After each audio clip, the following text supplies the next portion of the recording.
Hello.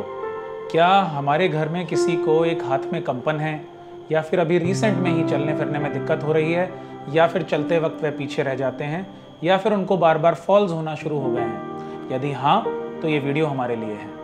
नमस्कार, मैं doctor Himang Goyal, senior consultant neurologist, new Delhi. आज हम बात करेंगे एक बहुत ही इंपॉर्टेंट डिसऑर्डर जिसका नाम है Parkinson's disease. Parkinson's disease although एक रेयर न्यूरोलॉजिकल डिसऑर्डर है, लेकिन आजकल की जीवन शैली में हमें काफ़ी कॉमनली देखने के लिए मिल रहा है। पार्किंसंस डिजीज़ जनरली एल्डरली जो है 60 साल से बुजुर्ग व्यक्तियों को प्रभावित करता है, मेल्स को ज़्यादा प्रभावित करता है एज कम्पेयर टू फीमेल्स, और एक स्लोली प्रोग्रेसिव न्यूरोलॉजिकल डिसऑर्डर है। पार्किंसंस डिजीज़ के बारे में डिस्कस करना इसलिए इम्पॉर्टेंट है बिकॉज जब इसके लक्षण स्टार्ट होते हैं तो वो बहुत ही सटल होते हैं, बहुत ही हल्के होते हैं, और इंडिविजुअल्स को और आम तौर पे लोगों को नहीं पता चलता कि ऐसी कोई बीमारी एग्जिस्ट भी करती है।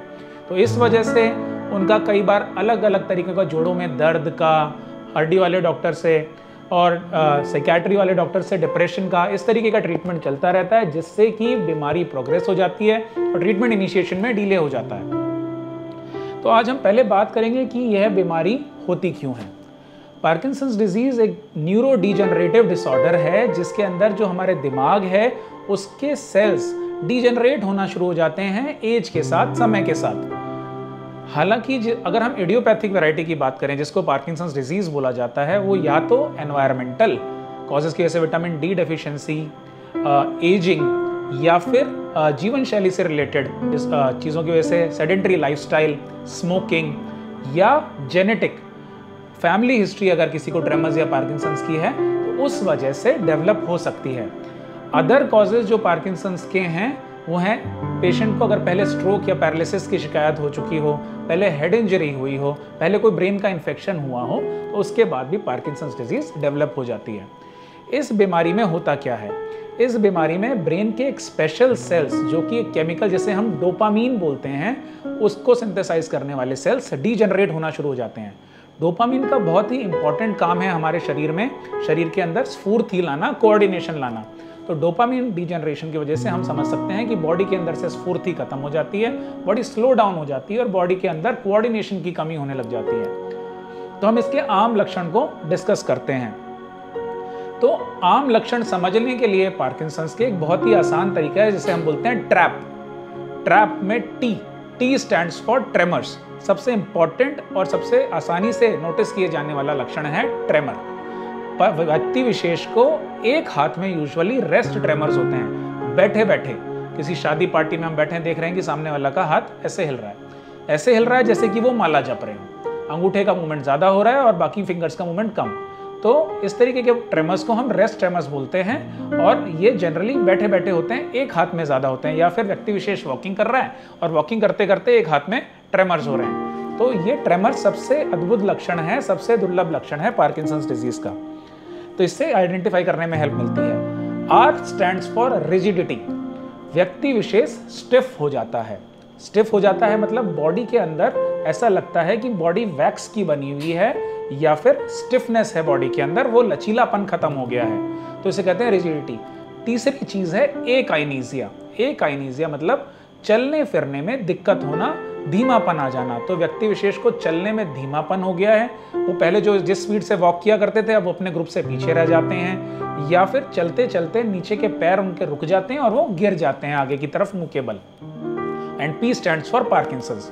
तो ट्रेमर्स, रिजिडिटी, एकाइनेसिया, ये सबसे इंपॉर्टेंट 3 लक्षण हैं पार्किंसंस डिजीज के, जिसकी वजह से हम इसको आइडेंटिफाई कर सकते हैं। इसके अलावा बहुत सारे अदर लक्षण हैं जो कि हमें इसको आइडेंटिफाई करने में हेल्प कर सकते हैं, जैसे कि हाइपोमाइमिया। हाइपोमाइमिया मतलब चेहरे के अंदर एक्सप्रेशन लेस फेस हो जाना।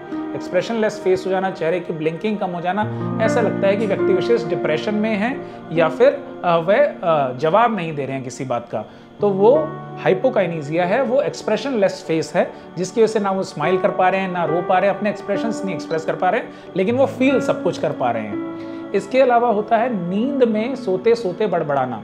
इसको हम बोलते हैं रेम बिहेवियर डिसऑर्डर। सोते सोते बड़बड़ाना, जो हम सपने देख रहे हैं उन्हीं सपनों की एक्टिंग करना, तो ये स्लीप में चलना, तो ये भी पार्किंसंस का इनिशियल लक्षण हो सकता है।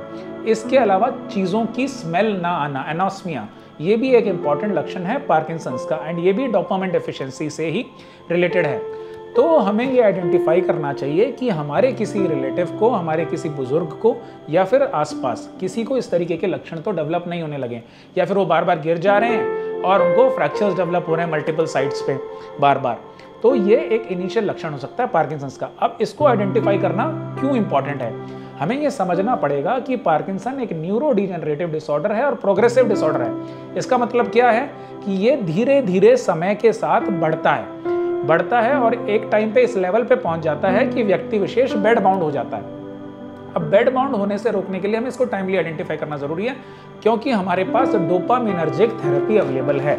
डोपामिनर्जिक थेरेपी क्या होती है? डोपामिनर्जिक थेरेपी वो दवाइयाँ होती हैं जो कि हम देके पेशेंट का जो डोपामिन खत्म हो गया है या फिर कम हो गया है उसको दोबारा रिप्लीट कर सकते हैं, और जितना बचा हुआ डोपामिन है बॉडी के अंदर उसको टूटने से बचा सकते हैं, जिसकी वजह से जो प्रोग्रेशन 10 साल में होना था, 5 साल में होना था, उसको हम प्रोलॉन्ग करके 25 या 30 साल तक ले जाते हैं, जिससे कि व्यक्ति विशेष एक अपनी नॉर्मल सी लाइफ जीता रहता है। इन डोपामिनर्जिक थेरेपीज के अलावा हमारे जो पर्टिकुलर एक्सरसाइज होती हैं जो कि पार्किंसन अफेक्टेड मसल्स, जिनको रेंज ऑफ मोशन और स्ट्रेंथ ट्रेनिंग एक्सरसाइजेस बोलते हैं, इसको सही करने से भी इसका प्रोग्रेशन हम डिले कर सकते हैं। इसके अलावा जीवन शैली में और जो खान पान है उसमें सुधार करके, जैसे ग्रीन लीफी वेजिटेबल्स का प्रोटीन का इंटेक बढ़ा के, और जैसे कि कुछ एक जो प्रोडक्ट्स हैं जो कि वर्जित हैं, जैसे कि धूम्रपान, अंडा, इन सब चीज़ों का सेवन कम करके हम इसका प्रोग्रेशन डिले कर सकते हैं।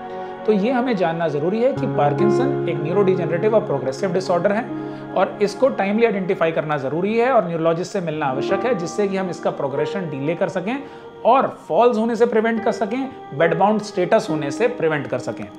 धन्यवाद।